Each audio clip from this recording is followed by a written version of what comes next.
Casper, today we're going to be looking at Thibra. It is a thermoplastic. Now, if you know me, you know I love plastics, and I'm hoping to add this to my arsenal. I work a lot with PVC sheeting and ABS and acrylics, and of course, Worbla. I do use EVA foam / craft foam for various things as well.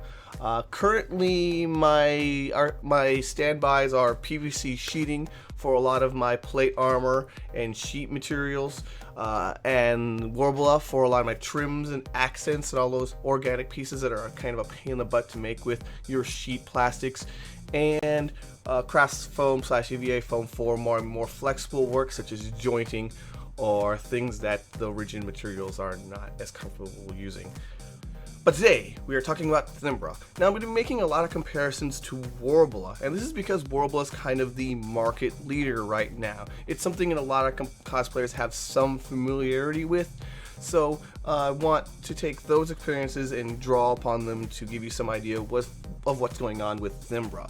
And they're pretty close, although Thibra does have some similar aspects with other materials. To start, Thibra is very clearly much smoother.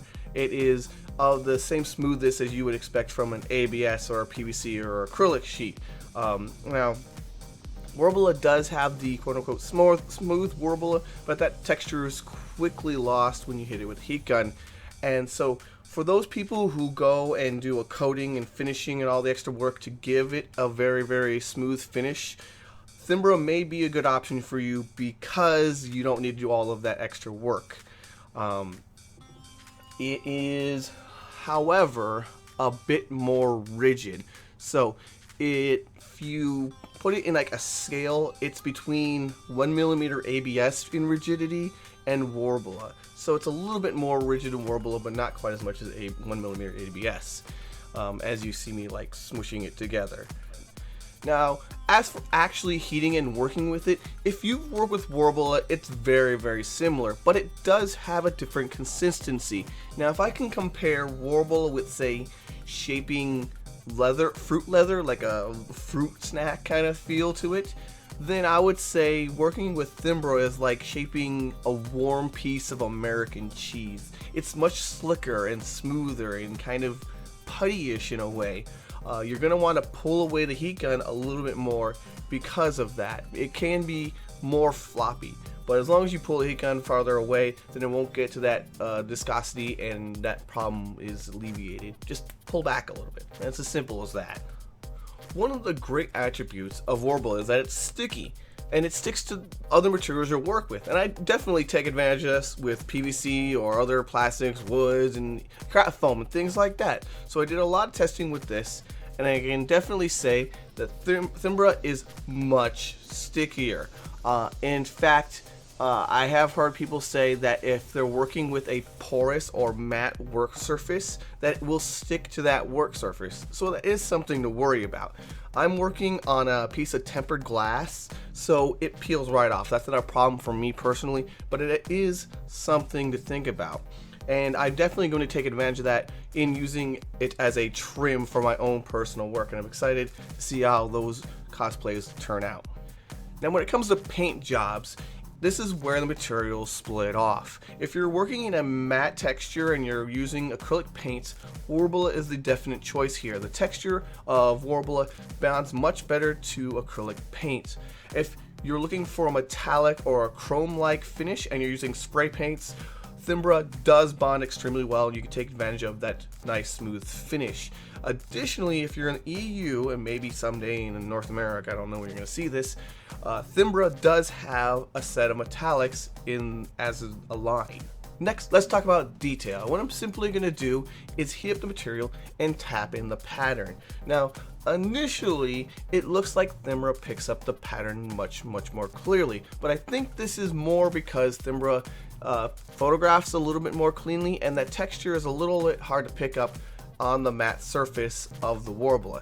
Now, what I've done is I've gone and put a wash in there, and as you can see, that pattern is in there. You just kind of need to bring it out a bit more. It's maybe not as deep or as clear based on the kind of texture of the Worbla itself, but you can get some good detail out of it. For this, I'm going to give Thimbra a little bit of an edge just because it's a little smoother and cleaner, but that's for me nitpicking as like getting really close. It's not hugely noticeable, honestly. As for kind of the trick of melding and creating these three-dimensional objects, what I've done is, in addition to painting the surfaces, I've run over a wash on those as well. And the wash is going to get in any kind of bumps or creases or imperfections. And because Thimbra is so smooth, you can see those a bit more clearly. Maybe I need to work in there a little bit more, but I did the best I could, and I'm going to say that Worbla, because again the texture hides it fairly well, it's more noticeable. To that end, the imperfections such as my fingerprints were more noticeable because, to start, the material is so smooth and finished. A lot of these things can be fixed by rolling over a smooth material and, say, wetting your finger and smoothing those out. But if that is a problem for you, that is something to consider. Lastly, let's talk about cost. Now, this is pretty important because it's the biggest barrier to entry for cosplayers to use this. Well, these thermoplastics are pretty expensive. And so the costs I'm going to talk about here as I flip through my paper are specifically for North America and to ARTA, more specifically the continuous 48 states. In fact, we're going to say it's December in 2016 and things can change. In fact, I hope they do change. I hope the fact that Thimbra is a bit cheaper and that ARTA offered a sale on it can make the market more competitive and bring those costs down, making these materials more accessible to your average cosplayer. That would be amazing. Okay, so let's break this down. So the thing about this is these sheets are sold in slightly different shapes. So what do their square footages break down to as far as costs? So for Worbla, cosplay.com is $86, free shipping in North America, in continuous 48 states as mentioned, and it's about 16 square feet, just over 16 square feet. And Thimbra is $80, and it's just a little bit more, but it's a little bit over 16 square feet as well.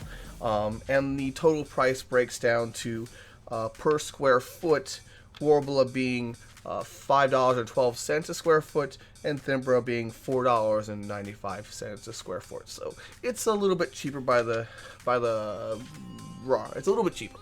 I'm going to say that ARTA does offer black Worbla at the market rate of $86, which is cheaper than cosplay.com or cosplaysupplies.com. Sorry.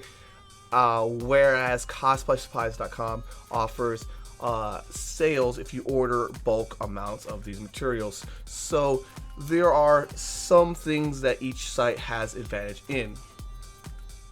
So what's my overall take on Thimbra? How does it add to my overall toolbox of materials and allow me to conquer more cosplay projects with more options? Well, it definitely doesn't replace everything I used Worbla for, but it does have a lot of good applications. I'm excited to use it for a lot of my accent work and my trim.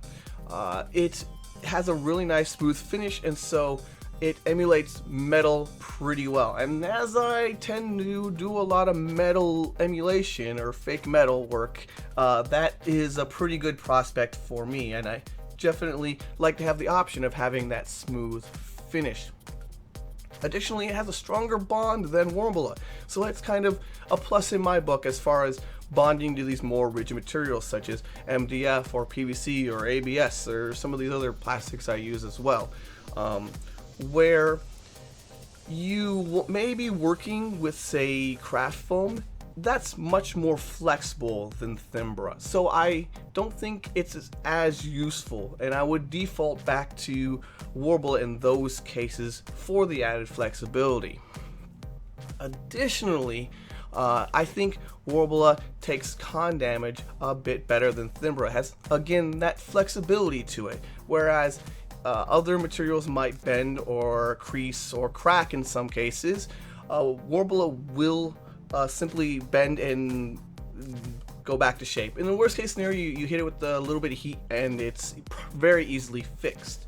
I still will be using Worbla for things like nails, anything that makes contact with the floor or the con, or things that are especially pointy, which may come in contact with the convention venue or say other cosplayers. I don't need someone getting their eye poked out on my cosplay. It's not something I'm looking to do, or for it to hurt or damage their work.